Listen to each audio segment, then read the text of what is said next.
Ay nako, flex ko lang yung aking mga tupiin. Dalawang araw na to eh. Hindi ko pa rin natupi. Minsan kasi may araw talaga nakakatamad. Ewan ko ba, lalo ngayon sobrang init. Ayan.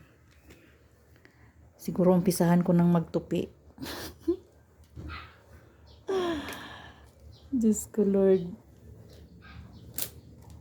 Mga tupiin. Ito pa yung aking mga ewan.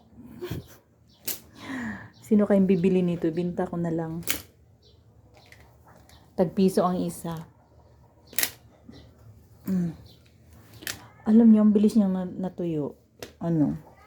Sinampay ko siya kahapon, mga alas 3 ng hapon. Dinalakan ko siya ng 5. Uy, dry na siya. Pero hindi ko kinuha. Ngayon ko lang kinuha. Kasi wala akong balak magtupi kahapon. Kaya ayan. Ito yung mga bigay ng aking amo dati.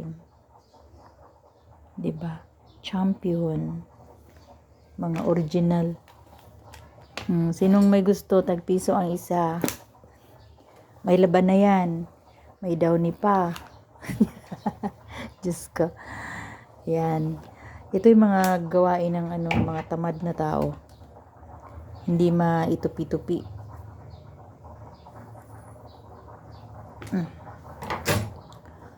Tupi ko na nga.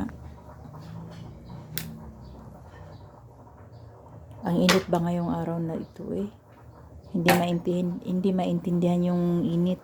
Masakit sa balat, masakit sa mata, masakit sa ulo. Ganon katindi ang init. Kaya dito ako sa may labasan magtutupi kasi medyo may hangin. Kasi pag sa loob na ng bahay, mainit na. Pati yung singaw ng electric fan, mainit na siya. Buti pa dito sa labas. Medyo mahangin ng konti. Tingnan mo, ang init talaga ng panahon. Bye muna guys.